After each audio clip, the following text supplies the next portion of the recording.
नमस्कार सभी को, गुड इवनिंग टू ऑल। आज के इस सत्र में आप सभी का बहुत बहुत स्वागत है।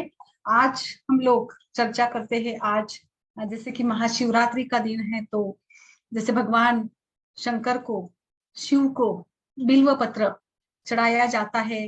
भगवान शिव की पूजा बिल्व पत्र के बिना संपन्न नहीं होती है, और इसी के चलते आज हम लोग बिल्व के बारे में चर्चा करेंगे। कुछ केसेस भी हम लोग डिस्कस करने वाले हैं।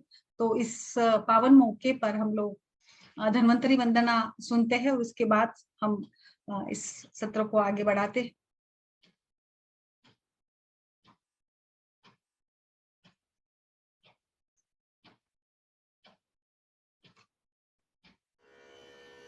दुर्गे स्मृता हरसि भीतिम् अशेष जन्तोः स्वस्थये स्मृता मतिमतीव शुभान् ददासि दारिद्र्य दुःख भय हारिणिका त्वदन्या सर्वोपकारकरणाय सदार्द्रचित्ता सर्वमङ्गलमाङ्गल्ये शिवे सर्वार्थसाधिके शरण्ये त्र्यम्बके गौरी नारायणि नमोऽस्तुते।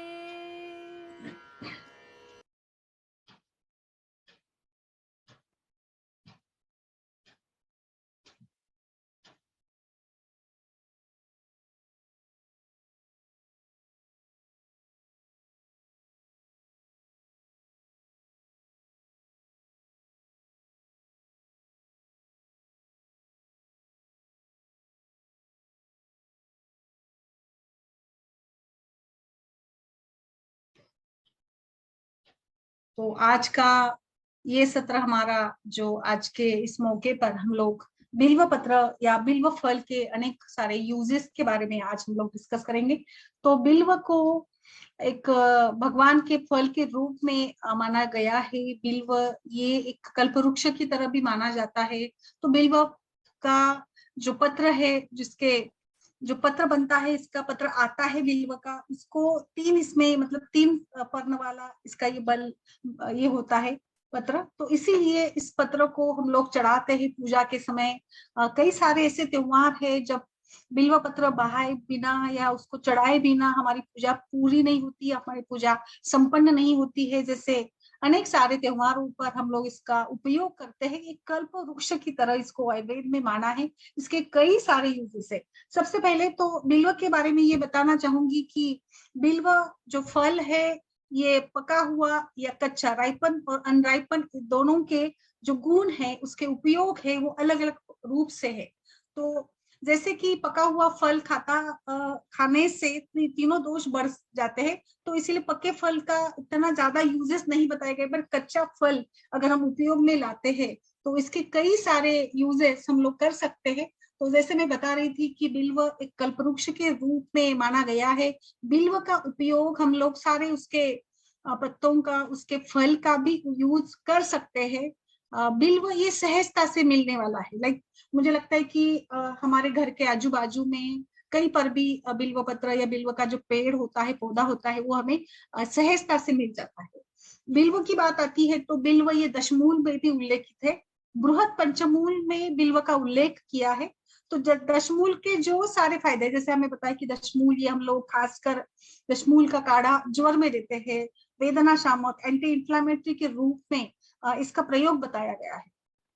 तो इसी के साथ हम आज थोड़ी डिटेल में चर्चा करेंगे कि बिल्व और कहाँ कहाँ पर हम लोग इस्तेमाल कर सकते हैं। तो बिल्व के कई सारे, जैसे अभी गर्मी का सीजन आ रहा है, तो मुझे लगता है कि बिल्व के शरबत के रूप में, पानक के रूप में, या इसका मुरब्बा, इसका अचार, इसकी चटनी के रूप में भी हम लोग इसका प्रयोग कर सकते हैं। बिल्वारिष्ट, बिल्वा व लेह के रूप में भी ये मार्केट में उपलब्ध है, या इसके ऐसे कई सारे कल्प विकल्प हमारे पास है जिसका उपयोग हम लोग कर सकते हैं। बिल्व का अगर न्यूट्रिशनल वैल्यू देखेंगे या बिल्व के जो कंटेंट है, इसके हिसाब से थोड़ा सा हम लोग डिस्कस करना चाहते हैं। तो बिल्व में काफी सारी मात्रा में कुछ अच्छे तत्व मौजूद है, जिसका हम अपने शरीर के ऊपर एक अलग सा परिणाम पाते हैं। जैसे इसमें अधिक मात्रा में पोटेशियम वगैरह या कैल्शियम की मात्रा भी है, ये आयरन रिच भी है। इसके साथ साथ इसमें कुछ विटामिन के तत्व भी पाए गए हैं, तो एंटीऑक्सीडेंट के रूप में भी इसको उपयोग में लाया जाता है। बिल्व के फल को खाया जाता है। तो बिल्व ये कल्पवृक्ष की रूप में माना है, और आज महाशिवरात्रि के दिन खासकर हम लोग इसको पढ़ रहे हैं। तो इसको पढ़ने से बिल्व के बाकी सारे जो विकल्प है उसको भी हम लोग डिस्कस करेंगे, कहाँ कहाँ कौन सी व्याधियों में इसका प्रयोग करना है। तो सबसे पहले कुछ थेरापेटिक्स बेनिफिट्स के बारे में अगर बात करते हैं, तो हम सभी को पता है कि बिल्व खासकर गृहिणी या इरिटेबल बाउल सिंड्रोम या कुछ ऐसे ही डायरिया, कॉलरा, गृहिणी प्रवाहिका, अतिसार जनित यानी डाइजेस्टिव सिस्टम के जो सारे डिसऑर्डर्स है जिसका मुख्य कारण अग्निमांद है, इस के लिए हम लोग बिल्व पत्र का या बिल्व का ज्यादा मात्रा में प्रयोग करते हैं, क्योंकि बिल्व में ऐसे कुछ तत्व मौजूद है जो एंटीबैक्टीरियल का काम करते हैं, एंटीपैरासिटिक का काम करते हैं। इसीलिए ये हम लोग इसको इस व्याधियों में प्रयोग में लाते हैं। तो डायरिया, डिसेंट्री, कॉलरा टाइप की जो भी व्याधि है, इसमें हम लोग बिल्वारिष्ट का, बिल्व मज्जा का या बिल्व मज्जा का चूर्ण भी मार्केट में आता है। इसके चूर्ण का काढ़ा बनाकर चूर्ण ओरली भी आप दे सकते हैं। इन सभी में बिल्वा अवलेह ज्यादा पसंद किया जाता है, क्योंकि ये थोड़ा अवलेह जब बनता है तो इसमें शुगर डाली जाती है, तो ये शुगर के साथ जब भी बनता है तो ये पसंद भी किया जाता है, और ये खाने में भी मतलब आसानी होती है, और इसीलिए बिल्व को ऐसे रूप में ज्यादा मात्रा में पसंद किया जाता है। अवलेह के रूप में भी आप यहाँ पर इसका उपयोग कर सकते हैं। डायरिया, डिसेंट्री या इरिटेबल बाउल सिंड्रोम में जो हमारे गृहिणी या अतड़ों की क्षमता कम होती है, अग्नि भी बांध होता है, या यहाँ पर जो आम बनता है, इस आम का पाचन करने के लिए, दीपन कराने के लिए बिल्व का बहुत अच्छा उपयोग हम कर सकते हैं। जितना बिल्व इफेक्टिव है उतना ही दाड़िम भी बहुत अच्छा काम करता है इन सभी कंडीशंस में। जैसे ये कषाय रस वाला है, या फिर तिक्त गुण के कारण भी दाड़िम भी स्तंभन का काम करता है। ऐसे ही कुछ गुण बिल्व के भी है, और इसीलिए इन सभी कंडीशंस में हम लोग बिल्व का उपयोग करते हैं। बिल्वारिष्ट होम रेमेडीज भी मैं कुछ बताऊंगी यहाँ पर कि बिल्व का उपयोग हम लोग कैसे कर सकते हैं अलग अलग रूप में।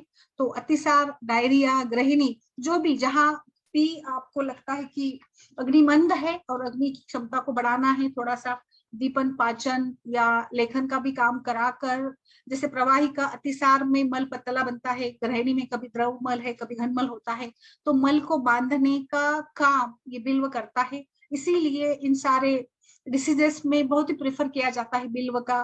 कोई भी कल्प हम लोग इसमें यूज कर सकते हैं। अतिसार, डायरिया, डिसेंट्री, गृहिणी, इरिटेबल बाउल सिंड्रोम या अपचन, ऐसी भी शिकायतें या अरुचि है, उसमें भी हम लोग बिल्व देते हैं। आप बिल्व की चटनी या बिल्व का जो भी कल्प आपके पास है, बिल्व का अवलेह, बिल्वारिष्ट चूर्ण के रूप में, बाकी सारे कॉम्बिनेशंस के साथ अगर इसका प्रयोग करते हैं तो काफी अच्छा लाभ रुग्णों को मिलता है। दूसरा इसका उपयोग बताया गया है डायबिटीज में, मधुमेह जन्य स्थितियों में ये बहुत ही अच्छे से काम करने वाला है, क्योंकि जैसे हमने देखा इसका जो उपयोग है, इसके जो प्रॉपर्टीज है, ये डायबिटीज को कंट्रोल करने वाली है। इसीलिए इंसुलिन के प्रोडक्शन को रेगुलेट करता है ये, और इस प्रकार से हमारे ग्लूकोज का जो हमारे ग्लूकोज की मात्रा बढ़ जाती है रक्त में, इसको सुधारने का भी या इसके ऊपर भी ये काम करता है। इसीलिए ब्लड शुगर लेवल मेंटेन करने के इसके कार्य को देखते हुए, या फिर इसके कषाय रस को देखते हैं, जैसे हमने देखा कि पका हुआ फल होता है तो ये मीठा बन जाता है, बट अनराइप अगर यूज करते हैं तो थोड़ा कसेला इसका स्वाद होता है। कषाय रस ये कफ जनित संप्राप्ति जो भी बनती है, जो भी सारे कफ संप्राप्ति या संतर्पणत्व व्याधि है, जैसे प्रमेह ये एक संतर्पणत्व व्याधि है, तो ऐसी कंडीशन में हम इसका बहुत अच्छे से उपयोग कर सकते हैं।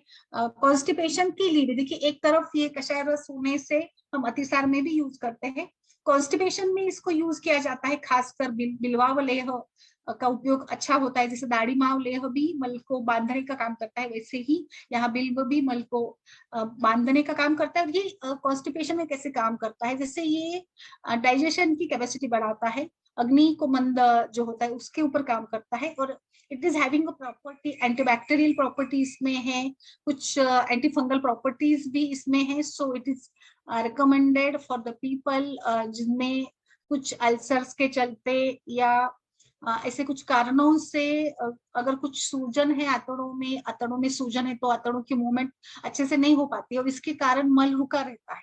तो ऐसे कंडीशन में जहां पर जैसे प्रवाहिका में भी वैसे ही होता है कि कभी कभार मल द्रव आता है, कभी घन आता है, या प्रवाहिका में जैसे अधिक जोर लगाना पड़ता है रुकने को, ऐसे ही कुछ अगर कॉन्स्टिपेशन भी है, यानी मल बन रहा है, मल को निकालने में असमर्थता आती है, बहुत ज्यादा समय लग जाता है, तो यहाँ पर इसके ये सारे जो भी तत्व है इसको लैक्सेटिव के रूप में भी देखा गया है। तो लैक्सेटिव का काम भी बेल करता है, जो हमारे इंटेस्टाइन में जो भी बैक्टीरिया निर्माण हुए हैं, फंगस है, इसको कम कर कर, इसको नाश कर कर ये काम करता है। सो इसका उपयोग हम लोग कॉन्स्टिपेशन में भी कर सकते हैं। दूसरा एक इसका उपयोग है बिल्व का, वो है जैसे हमने देखा कि ये कषाय रस वाला है तो स्तंभन का कार्य करता है। बहुत बार ऐसी समस्या भी आती है रुग्णों में भी कि कुछ दांतों से या ब्रश करते समय ब्लीडिंग होने लगता है।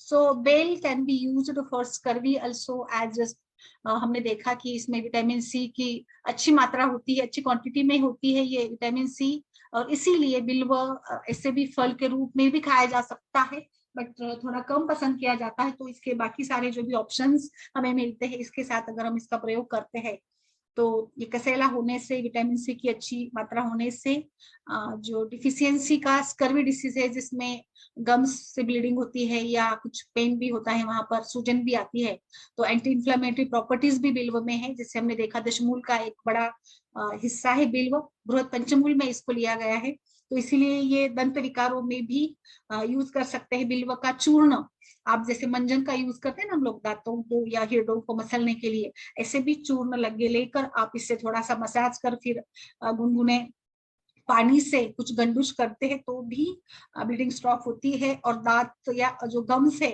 इसको एक प्रकार की ताकत मिलती है, मजबूती मिल जाती है। तो दूसरा इसका जो उपयोग है, ब्लड प्यूरिफिकेशन के लिए भी इसका इस्तेमाल किया जाता है बहुत बार। कुछ जो भी blood purification in the sense कि जैसे हमने देखा डायबिटीज में है, डायबिटीज में भी मेद धातु विकृति होती है, तो अगर अधिक मात्रा में शरीर में मेद का संचय हुआ है, स्थूलता है, और लाइक संतर्पण हुआ है अधिक मात्रा में, तो यहाँ पर भी, या कोलेस्ट्रॉल की मात्रा बढ़ने से कई बार धमनी प्रतिचय, हाइपरटेंशन जैसी भी समस्या बनती है, तो यहाँ इसके लिए भी ये यूजफुल बताया गया है।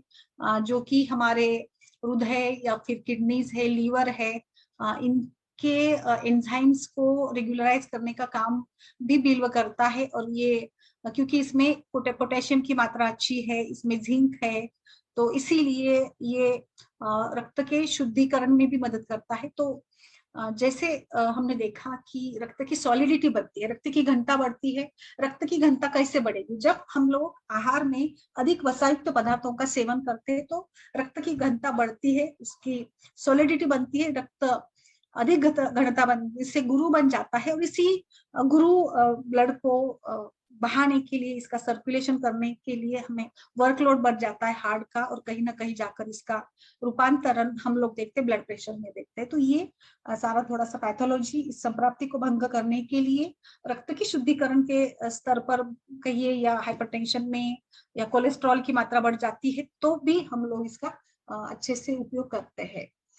दूसरा इसका जो है, बाकी स्किन और हेयर के लिए भी ये अच्छा माना गया है। इसके कुछ तत्व है जो स्किन और हेयर के लिए भी काम करते हैं बहुत अच्छे से। जैसे बिल्व पका हुआ होता है तो ये त्रिदोषों को बढ़ाने वाला कहा है, ये मधुर रस वाला बन जाता है बट ये त्रिदोषों को बढ़ा देता है। बिल्व का एक उपयोग ये भी है कि इसके जो फॉर्मुलेशंस है ये प्रोलैक्टिन की मात्रा को बढ़ाते हैं या फिर कॉर्टिकॉइड्स को बढ़ाते हैं, तो इसीलिए ये गैलेक्टोजेनिक एक्शन भी इसकी है। तो हम लोग लैक्टेशन यानी सुतिका अवस्था में भी इसको दे सकते हैं। जैसे दशमूल बहुत ही फेवरेट है दशमूलारिष्ट, आई थिंक कि दशमूल के हमने कई सारे सेशंस में चर्चा करते हैं, केस डिस्कशन करते हैं, तो दशमूलारिष्ट या दशमूल का काढ़ा सिंपली अगर सुतिका ज्वर में या सुतिका में हम लोग देते हैं तो इसके कई सारे अच्छे लाभ मिलते हैं। इसमें से मुझे लगता है कि एक दूध की मात्रा को बढ़ाने का काम भी करता है। तो अगर आप बिल्व को सेपरेटली देना चाहते हैं, जैसे सुतिका अवस्था में कुछ अनबन है, डाइजेस्टिव कैपेसिटी भी कम होती है, तो इसके ऊपर भी काम होगा। कई बार पेट खराब होना, अपचन, अजीर्ण जैसी शिकायत भी होती है, क्योंकि सारा रूटीन चेंज होता है प्रसूति के बाद, तो ऐसे समस्या के लिए भी आप बिल्व का भी कल्प दे सकते हैं। दशमूल तो है आपके पास ऑप्शन के रूप में, बट आपको बिल्व का भी सेपरेटली यूज करना है तो वहां पर भी आप इसका प्रयोग कर सकते हैं।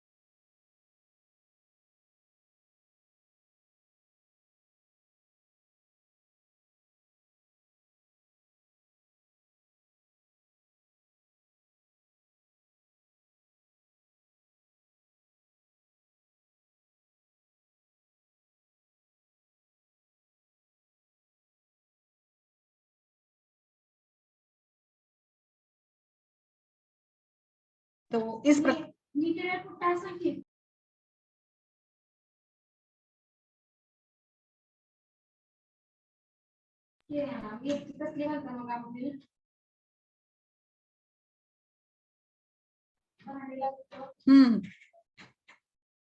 तो इस प्रकार से हम चर्चा कर रहे थे कि ये लैक्टेशन के दौरान भी काम कर सकता है। तो यहाँ पर मुझे लगता है लैक्टेशन के दौरान जैसे दशमूल तो दे सकते हैं, बट अगर आपने बिल्वा व लेह दे लिया तो टेस्ट के लिए भी अच्छा रहेगा। रुचि वगैरह, अग्निबांध्य, भूख नहीं लगना, ये भी कुछ समस्या कम हो जाएगी।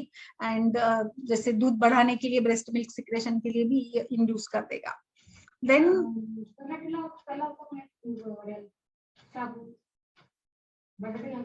किसुन किसुन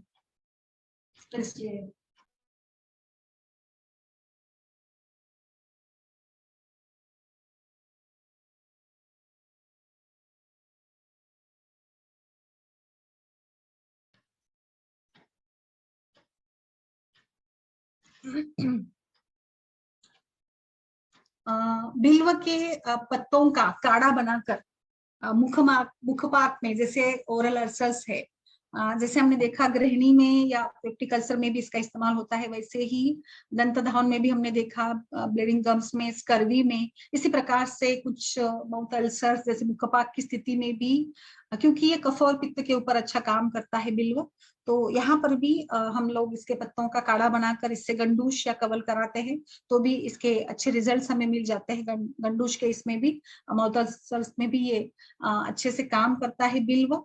दूसरा इसका उपयोग मैं बताना चाहूंगी, जैसे कोलेस्ट्रॉल कंट्रोल में भी आ गया, लैक्टेशन के लिए आ गया, ये हेयर के लिए भी अच्छा है। तो हेयर के लिए हम लोग कैसे इसको इस्तेमाल करें कि पुराने जमाने से जैसे हम अभी तो बहुत ही टेक्नोलॉजिकल वर्ड में है, बट मुझे लगता है पुराने जमाने में अभी फैशन के चलते या फिर लाइफस्टाइल के चलते बालों की समस्या बढ़ गई है, ज्यादा लंबे बाल रखने का भी फैशन नहीं, या फिर संभाले नहीं जाते, या समय नहीं मिलता, ऐसे कुछ कारणों से बाल कम हो गए हैं। बट पुराने समय में बहुत ही महिलाओं के बाल बड़े होते थे, तो जैसे बड़े होते तो होते इनमें कृमि या फिर जुओं का बनना ये भी हो जाता था।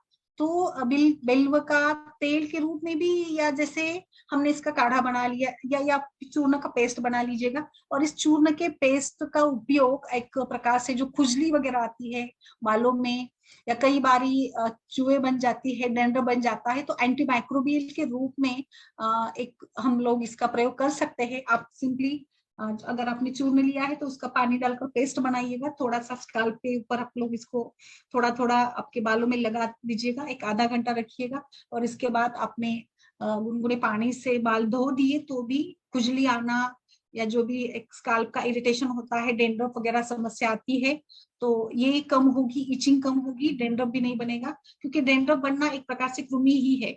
तो ये बिल्व में एंटीबैक्टीरियल, एंटीमाइक्रोबियल प्रॉपर्टीज होती है, तो इसीलिए ये यहाँ पर हम लोग इस्तेमाल कर सकते हैं। दूसरा बिल्वारिष्ट का या बिल्वा वलय का जैसे एंटीस्पाज्मोडिक इफेक्ट है, तो रेस्पिरेटरी एब्नॉर्मेलिटीज में भी, जैसे कुछ ब्रीथलेसनेस, श्वास की अवस्था में भी एक रूप में सूजन, श्वास जैसे व्याधियों में हम लोग देखते हैं कि ब्रोंकियल या फिर एलोविलाई वगैरह में भी सूजन आती है। इस सूजन के कारण भी सांस लेने में तकलीफ होती है। तो ये जो बिल्व है इसमें एंटीबायोटिक या फिर एंटीएस्थमेटिक भी प्रॉपर्टीज होती है, तो इसीलिए इसमें भी हम लोग कुछ कफ या फ्लू के सिम्टम्स अगर दिखते हैं तो इसका भी हम लोग, बिल्वारिष्ट का भी हम लोग प्रयोग कर सकते हैं, जो आई थिंक रिलीफ देगा हमें श्वास की अवस्था में भी। अच्छे से काम करने के लिए भी ये बहुत ही इम्पोर्टेंट रहेगा। तो वहां पर भी हम लोग बिल्व का प्रयोग कर सकते हैं। अभी इसकी कुछ रेसिपीज भी मैं बताऊंगी आपको। तो बिल्व का सूप कैसे बनाना है। बिल्व का सूप हम लोग सिंपल भी बना सकते हैं। आप जैसे बिल्व का फल का अंदर का पल्प निकालिए, इसको गर्म या ठंडे दोनों भी, आप ठंडा भी बना सकते हैं पानक के रूप में, या गर्म भी बना सकते हैं काढ़े के रूप में। तो गर्म पानी 1 गिलास ले लिया तो 2 चम्मच इसमें पल्प डालिएगा, 2 चम्मच शुगर डालिएगा, थोड़ा सा सेंधा नमक या क्यूमिन पाउडर डालकर इसका आप बना सकते हैं। ये भी एक तरीका हो गया पानक शरबत के रूप में। दूसरा इसका सूप भी बनाता है। सूप बनाने के लिए हम लोग जैसे रूटीनली दाल लेते हैं, तो दाल को आप उबाल लीजिएगा। दाल को उबालने के बाद दाल में बाकी सारा, लाइक हमने दाल पकाने को रख दी, तो इसमें हम लोग बिल्व का पल्प डालेंगे 1-2 चम्मच। फिर इसमें थोड़ा सा पानी भी डालेंगे, आपको जैसे पसंद हो इस प्रकार से, पतला गाढ़ा जो भी पसंद हो इसको हम लोग बना सकते हैं। फिर इसमें कुछ टेस्ट के लिए आप मिर्ची पाउडर भी थोड़ा सा डालेंगे तो भी चलेगा, साल्ट डालिएगा। और इस प्रकार से रूटीनली हम लोग सूप तो बनाते हैं, उस प्रकार से ही सूप बनाएंगे दाल का। बस इसमें हम लोग ये डालेंगे, मतलब पल्प डालेंगे इसका। तो ये पूरा, मतलब जैसे पेशेंट्स में अतिसार के शुरू के अवस्था में कुछ पचता नहीं है, तो हमने डाइट के सेशंस में कितने सारे टाइप के डाइट्स देखे थे ना, कि शॉर्ट वाला, ब्लेंड वाला डाइट होता है, या पूरा प्लेन वाला डाइट होता है। तो इसमें इस अवस्था में अतिसार या प्रवाहिका या गृहिणी की कुछ शुरू की अवस्था में, वहां पर हम लोग इस प्रकार से इस सूप का प्रयोग कर सकते हैं। दूसरा, रूटीनली हम जो इस्तेमाल करते हैं इस प्रकार से भी हम इसको बना सकते हैं शरबत के रूप में। इसकी चटनी भी बना सकते हैं आप। इसके पल्प को कूट कर, पीस कर इसकी चटनी बना सकते हैं। आपके स्वाद के अनुसार इसमें आप कंटेंट्स मिला सकते हैं। चटनी में जो भी मसाला हो थोड़ा सा, या फिर नमक डालकर भी इसको बना सकते हैं। इसको आप दूध के साथ भी बना सकते हैं। दूध और बेल का जो फल है, राइट, पका वाला, इसमें पानी और फिर कुछ गुड़ डालकर, जागरी डालकर, या सिनामोन का पाउडर डालकर भी इसको बना सकते हैं ड्रिंक के रूप में। तो भी मतलब एक अच्छा ड्रिंक बनता है गृहिणी में खासकर, क्योंकि गृहिणी में बाद में दूध भी पीने को बोला है। जैसे धातु का क्षय होता है, बल बहुत कम होता है, पेशेंट का बल बढ़ाने के लिए हम लोग वहां पर पेशेंट को दूध पर रखते हैं। तो ऐसी समस्या में हम लोग इसको कॉम्बिनेशन में बनाकर देते हैं। इस बिल्व के साथ मिल्क प्रोसेस कर अगर देते हैं तो ये भी एक अच्छा ऑप्शन मिल जाता है हमारे पास, कि इसका प्रयोग हम लोग इस रूप से भी कर सकते हैं। इसके साथ बिल्व का तेल भी बनता है। बिल्व का तेल भी यूज कर सकते हैं हम। खासकर बिल्व का तेल जो है कर्ण विकारों में, कर्ण दोष में बहुत अच्छा इफेक्टिव माना गया है। इसका पूरन, कर्ण पूरन भी करा सकते हैं कर्ण बाधिर्य में, या फिर जैसे वृद्धावस्था जनित अगर कुछ बाधिर्य है, कम सुनने आता है वृद्धावस्था में, तो इस अवस्था में भी हम लोग इसका इस्तेमाल करते हैं बिल्व के तेल का। बिल्व की गुटिका भी बनती है, बिल्वादी गुटिका। तो बिल्वादी गुटिका का भी हम लोग अभी जो सारे हमने डिसीजेस देखे उसमें कर सकते हैं। ज्वर में भी हम लोग बिल्व का उपयोग करेंगे, क्योंकि ज्वर में भी अग्निमांद्य होता है, वहां पर भी अरुचि है। तो इस समस्या के लिए भी हम लोग बिल्वादी गुटिका का उपयोग कर सकते हैं। इस प्रकार से कई सारे ऑप्शंस के रूप में यहाँ पे हमारे पास बिल्व का मुरब्बा भी मिलता है मार्केट में, मॉल में आजकल मिल जाता है। बिल्व का पल्प भी मिलता है, आपको घर में लाकर रख सकते हैं। और जब भी आपको लगता है तो कुछ इंडाइजेशन में आप इसको पानी के साथ दे सकते हैं शरबत के रूप में बनाकर। या फिर पीकल भी बनता है इसका, बेल का पीकल भी मिलता है मार्केट में। इसका भी प्रयोग आप अरुचि, अग्निमांद्य, किरपांडु, फिर ऐसे कुछ व्याधियों में भी कर सकते हैं। तो बिल्व एक वरदान के रूप में है, मुझे लगता है, जो भगवान शिव को भी प्रसन्न था। उन्होंने भी काफी उसको पसंद किया था, इसीलिए उनकी पूजा के रूप में इसका प्रयोग हम लोग करते हैं।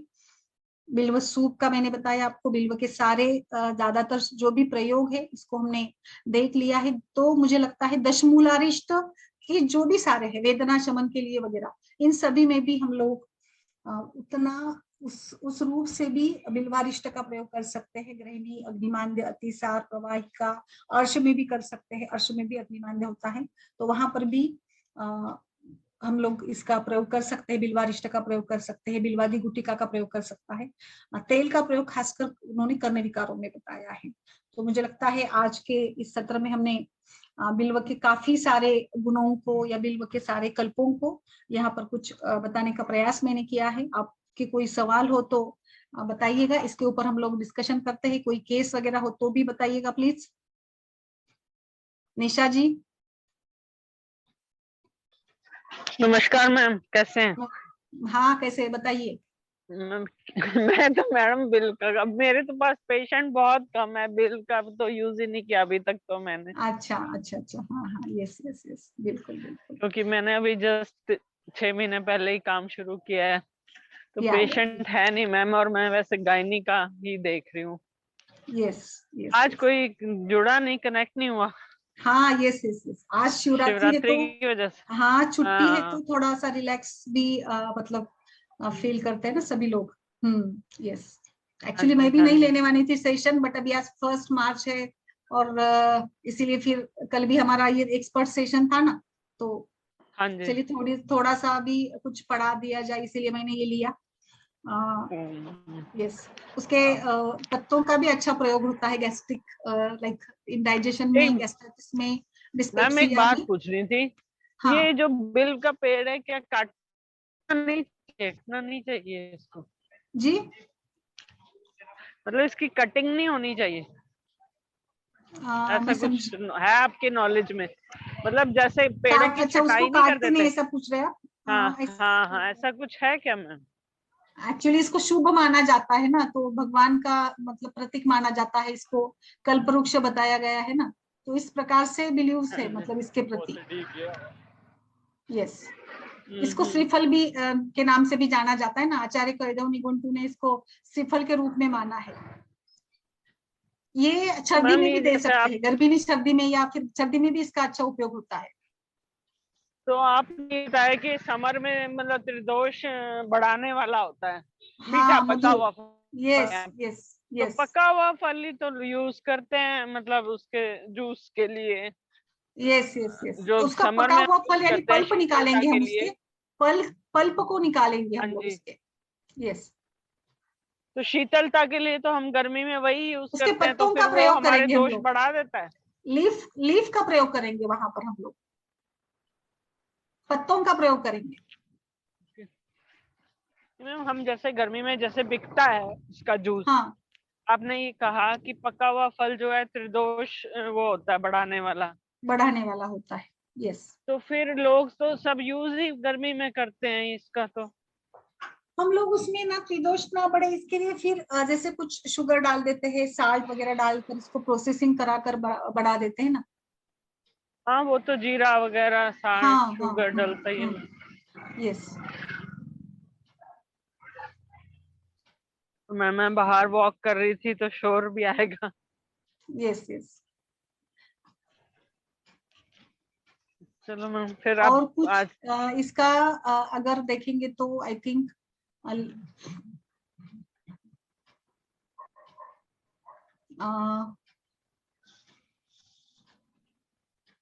अतिसार इसमें तो है, तृष्णा शमन के लिए भी हम लोग दे सकते हैं।